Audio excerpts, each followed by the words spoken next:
recently got this book and I've started reading it, as you can tell by my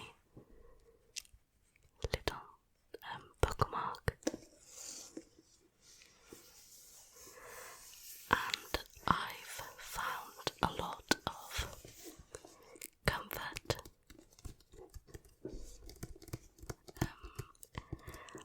and I suppose some really nice quotes and sort of paragraphs and sentences that make me feel at ease and relaxed, and so I wanted to share that with you.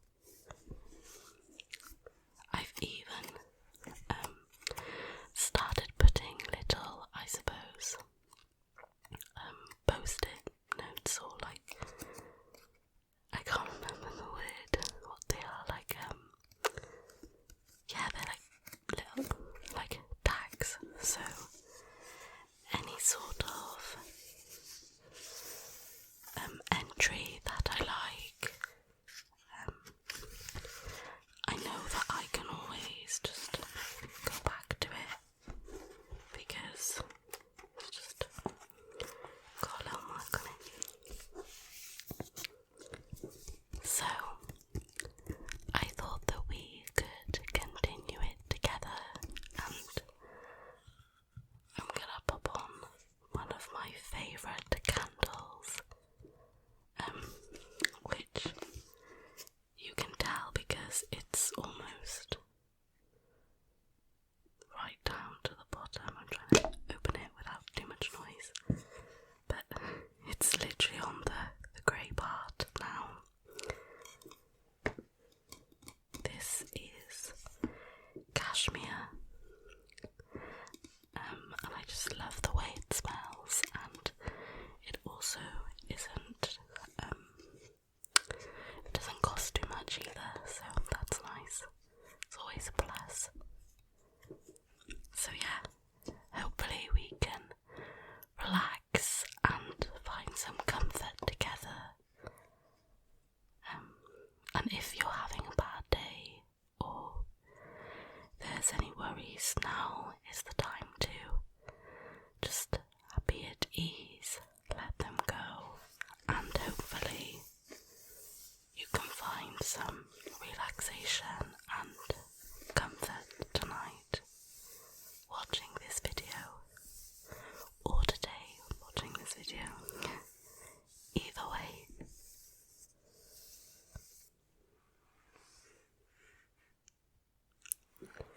Okay.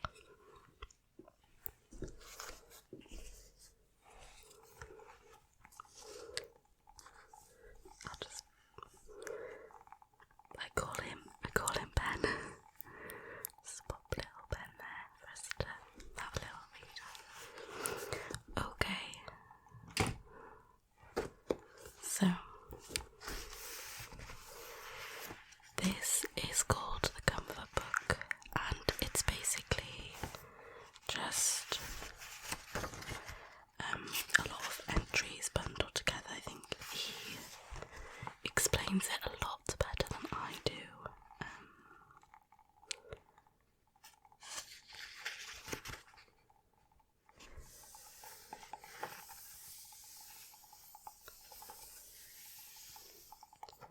So this book is basically a lot of quotes and lists, stories, case studies, just all bundled in together. And the idea is that you don't have to start from the beginning and go all the way to the end, although I am doing that, but you can just open it at any page. You know, you can even start reading at the end and go to the beginning.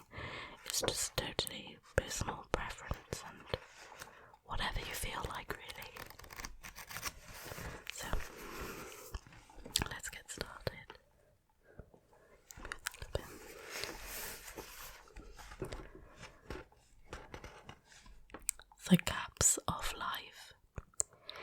If you take objects out of a room one by one, two things will happen.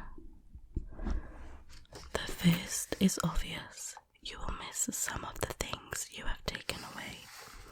The second is that you will notice the things that remain more than ever. Your attention will focus. You will be more likely to read the books that are left on the shelves. You will appreciate the remaining chairs more. And if there is a chessboard, you are more likely to play chess. When things are taken from us, the stuff that remains has more value.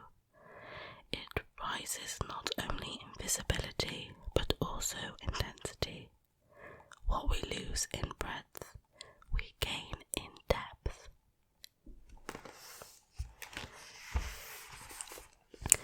And please also mind me, because I do have a little bit of a cold, so if it's breathy or anything like that, I apologise.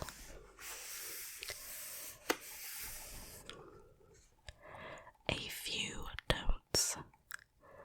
Don't envy things you wouldn't actually want.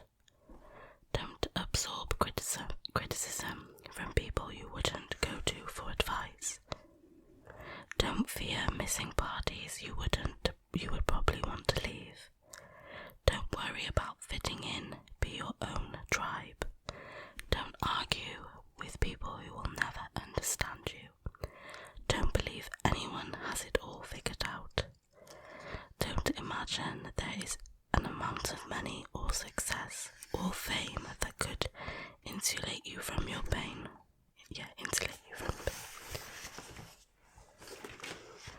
Don't think there is a type of face or job or relationship that safeguards happiness. Don't say yes to things you wish you had the confidence to say no to. Don't worry if you do.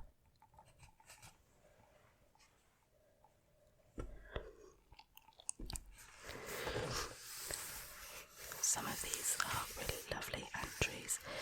There's lots of different ones. And lately I've been needing a little bit of comfort, so this has all really helped me sort of focus and feel, better about not being okay.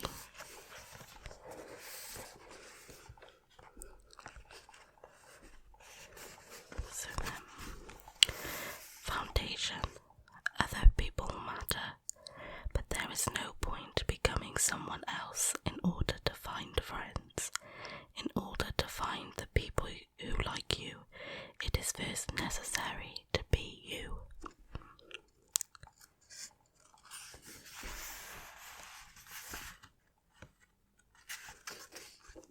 There's actually a lot of little short ones here, which is nice, because some are 2 pages long and some of the stories in here are really lovely as well.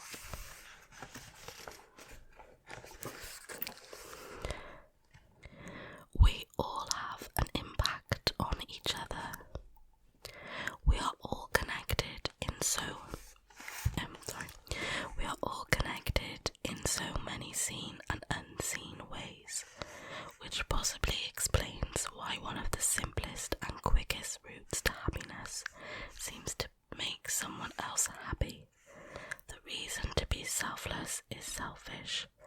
Nothing makes ourselves feel better than not thinking of ourselves.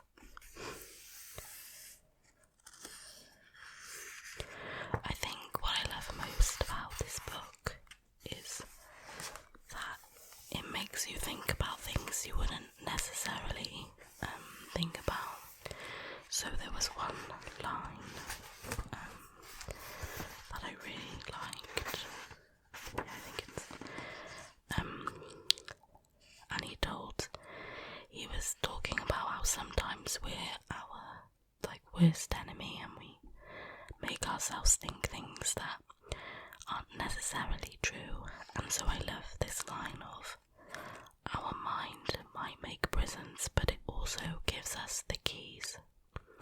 So the idea that we can also help ourselves as well as, rather than make things worse, if that makes sense.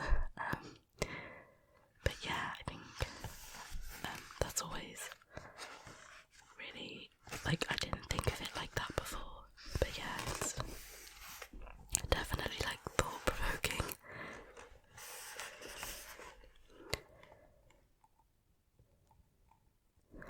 I love stillness, slowness, when nothing is happening, the blueness of the sky, inhaling clear air, birdsong over traffic, lone footsteps, spring flowers blooming with defiance. I used to think the quiet patches felt dead. Now they feel more alive, like leaning over and listening to the earth's heartbeat.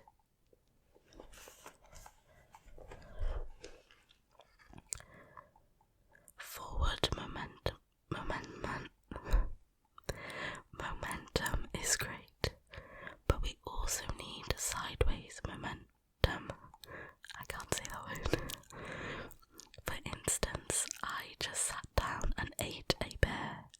I have no idea what the future holds, but I am very grateful that I am alive and able to sit on the sofa and eat a pear. I actually love pears, so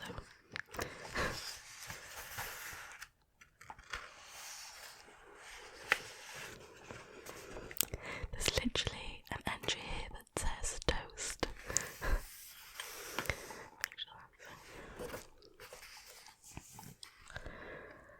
Continually looking for the meaning of life is like looking for the meaning of toast. It is sometimes better just to eat the toast. That's really great. So sometimes it's better just to, get on with life and see what happens and maybe not worry about things too much. I definitely worry a lot. Cooking can be therapeutic, but personally I find the most therapeutic kind of cooking to be the kind where there is no actual cooking, where the recipe is so simple that it is just a case of bringing all the ingredients together and mixing them up. A kind of get-together for food, a literal mashup. And the thing I enjoy non-cooking the most is hummus. Hummus is in and of itself a comforting food, which is probably why, when it eventually got noticed beyond the Middle East, it took off very quickly. I don't know what it is about hummus that is so comforting. Yotam. I'm not going to try and pronounce that last name. But they talk about the emotive power of hummus and how within the Middle East it sparks serious rivalries. It feels somehow more than a food. It is a default dip, culinary oxygen. I struggle to imagine a world without it. Well, I can, but it would be a slightly sadder world. I have been making my own variants for years, but only recently hit upon my favourite formula. As for ingredients, take 2 tins of chickpeas, a massive scoop of tahini garlic, I think that's what it says, quantity-wise, on the side of incaution, a few glugs of olive oil, the juice of 1 lemon, some water for texture, and a generous sprinkle of cayenne salt, something. Blend the lot. Serve with more oil, something. I can't say that word. Take some bread, preferably warm and fresh, an olive roll, bitter, whatever, dare and dunk.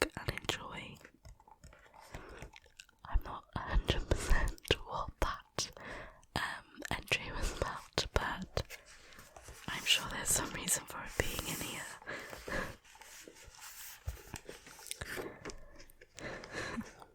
Oh, moving this now.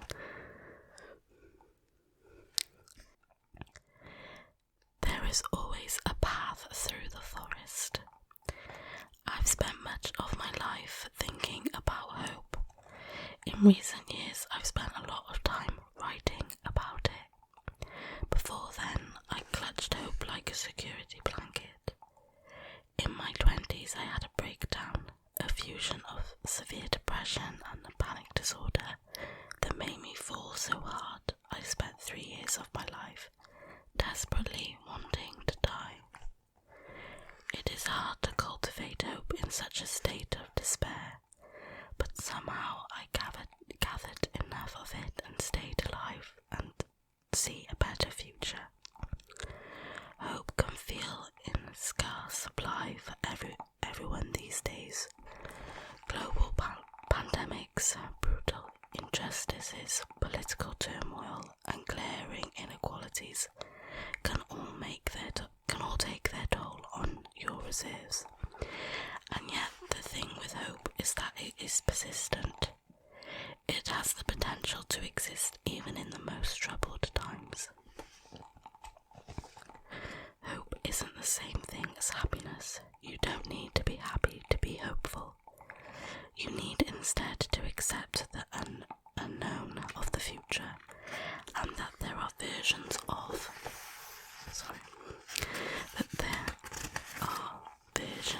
that future which could be better than the present. Hope in its simplest form is the acceptance of possibility, the acceptance that if we are suddenly lost in a forest, there will be a way through. All we need is a plan and a little determination. There's a really nice, I'll just put this in because I need to close the book for you guys to see, but there's a really nice quote on the back. Is it me or this candle seems to be making a lot more noise now, but there's a really nice quote on the back that says, "Nothing is stronger than a small hope that doesn't give up." I don't know how well you guys can see that. I have a feeling it's because it's coming to the end. I won't read anymore, but I will, I think, read maybe 1 or 2 entries that I really like and that I've sort of marked.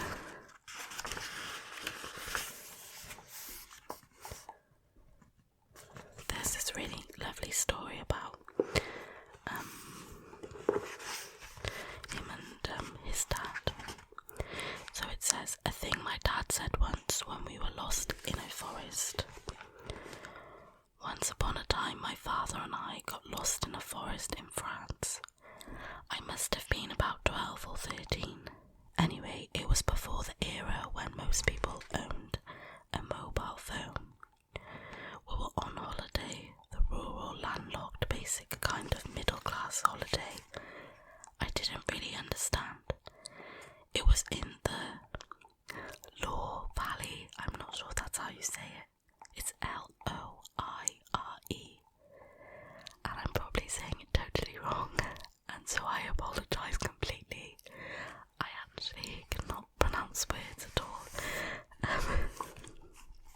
But anyway, and we had gone for a run. About half an hour in, my dad realised the truth. Oh, it seems we're lost. We walked round and round in circles, trying to find a path with no luck. My dad asked 2 men, poachers, for directions, and they sent us the wrong way. I could tell my dad was starting to panic, even as he was trying to hide it from me. We had been in the forest for hours now, and both knew my mum would be in a state of absolute terror. At school, I'd just been told the Bible story of Israelites. I can't. Again, I apologise. right in the wilderness and found it easy to imagine. And I found it easy to imagine that would be our fate too. If we keep going in a straight line, we'll get out of here, my dad said, and he was right. Eventually we heard the sound of cars and reached a main road. We were 11 miles from the village where we had started off, but at least we had signposts now. We were clear of the trees, and I often think of that strategy when I'm totally lost, literally and metaphorically. I thought of it when I was in the middle of a breakdown, when I was living in a panic attack, punctuated only by depression, when my heart pounded rapidly with fear, when I hardly knew who I was and I didn't know how I would carry on living. If we keep going in a straight line, we'll get out of here. Walking one foot in front of the other in the same direction will always get you further than running around in circles. It's about the determination to keep walking forward.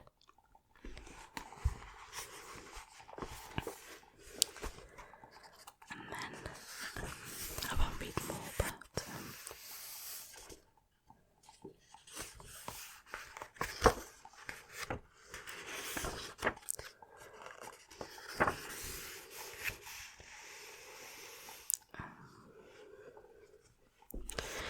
I'll read one more, and then hopefully you'll already be feeling relaxed and ready for some well-deserved sleep, or to just get ready for your day. This one is called Valley. When you feel low, it is important to bear in mind that thoughts inspired by those feelings are not external, objective facts. For instance, when I was 24, I was convinced I would never see my 25th birthday. I knew for certain that I wouldn't be able to survive for weeks or months with the mental pain I was suddenly encountering. And yet here I am, aged 45, writing this paragraph. Depression lies. And while the feelings themselves are real, the things they led me to believe weren't absolutely not. Because I didn't really understand how I fell into suicidal depression. I imagined I would never find my way out. I didn't realise that there is something bigger than depression, and that thing is time. Time disproves the lies depression tells. Time showed me that the things depression imagined for me were fallacies, not prophecies. That doesn't mean time dissolves all mental health issues. But it does mean that our attitudes and approaches to our own mind change and often improve by sticking around long enough to gain the perspective despair and fear refuse to give. People talk of peaks and people talk of peaks in relation to mental health, hills and valleys such as I don't know that it's not ending very well. Such as hills and valleys, such as typographical metaphors make sense. I'm not getting that one. You can definitely feel the steep descents and uphill struggles in life, but it is important to remember the bottom of the valley never has the clearest view, and that sometimes all you need to do in order to rise up again is keep moving forward. I think it's really nice to hear about his sort of experiences with his mental health and his depression and how he got through those times and what he's learned from those experiences.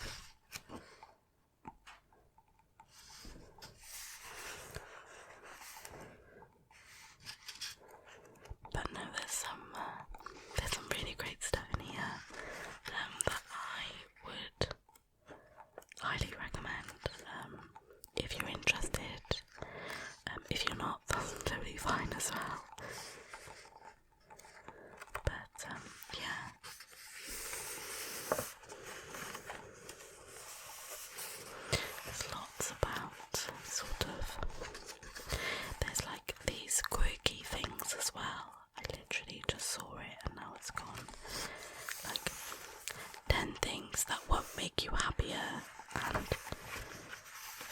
and there was also